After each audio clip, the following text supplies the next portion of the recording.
Very excited to introduce to you Calluna Estate, right in the center of the Chalk Hill region. In fact, nearly on top of this mountain range. Wait till you see this property, 100% estate fruit.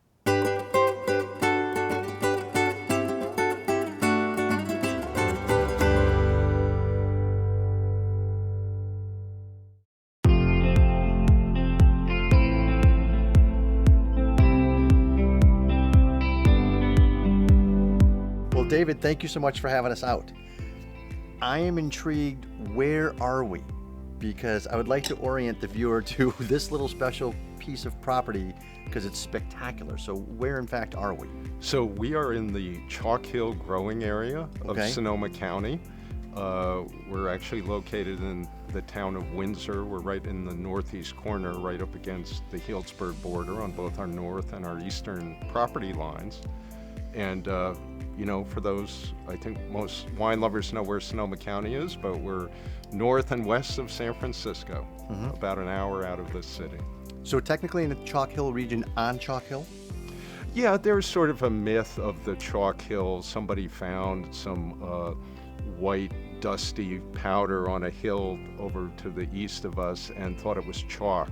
The reality is there's really not much limestone in this part of the world here, so it was a volcanic ash.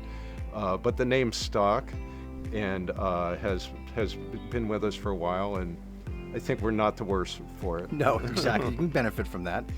And so tell me about Calluna, because this was a lifelong mission, passion, but where did that start? How did you desire to build a winery? Well, this whole project really started a little over 20 years ago when my wife and I and our 3 kids left the East Coast. We were in the New Jersey, New York area.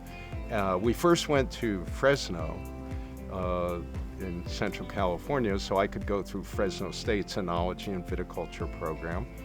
And that was something. And then I worked in Bordeaux for a while as part of my training.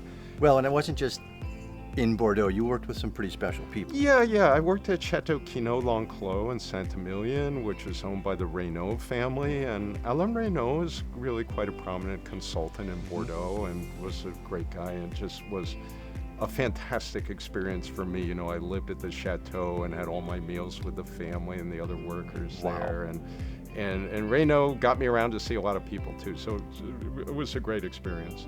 And so then we came up to Sonoma County with the idea, you know, if we're lucky, maybe we could buy 5 acres of land, something we could handle on our own. But I had been looking for a bit, and then this one came on the market. It's 80 acres, so it was way too big. What I like about Sonoma, and specifically the Chalk Hill area, is that it's a relatively cooler area. You see, because we're closer to the ocean, if I could gesture over to the southwest here, the ocean's just about 23 miles from here, not too far, and we're closer to the ocean than is the Alexander Valley or the Napa Valley, so we're a little bit cooler on average. So I'm interested in the time you spent in Bordeaux. What were some of the telltale characteristics or techniques that most left an imprint on you?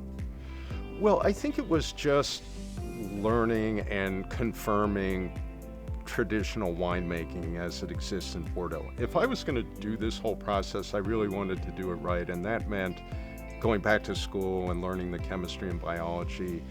But I also wanted to work in Bordeaux because I've collected the wines of Bordeaux and other areas of France and Italy for a long time. That's how I really first got interested in wine. We could talk about that. But I wanted to get an understanding of what happens in Bordeaux versus what happens here. Talk to me about the 80 acres here and how you decided to plant and what you decided to plant. I know Bordeaux varietals. Right. And you wanted to have kind of this passion of having your own winery brand, and to do that you wanted to own the land so you could control all the decisions. Yeah, and to me, you know, I have again that traditional view that the wine is made in the vineyard and the vineyard's all important. So I wanted a business model where we own the vineyard, and frankly I really love the French vigneron model where, you know, you live on the vineyard's been in your family for generations. We don't quite have that, but we planted all these vineyards ourselves. And we manage the vineyard and we make wine from the vineyard, and that's it. So I like that model. I think that's important for quality winemaking, and so that's what we do, and that was the goal. And is there a house flavor profile you're after as it relates to what you're able to get off the estate? Yeah, I think so. You know, again, it just harks back to traditional balance in wine, where we want fully ripe fruit, but not into the bigger, jammier elements. We want natural acidity in the wine. So we're picking the grapes, we don't have to add acid, we don't have to water back, you know, and so we get moderate alcohol from our wines too. We get on the red wines, you know, we want balance, a little bit of tannin, not the grippy tannin, but that chalky type tannin that is a nice counterpoint for food.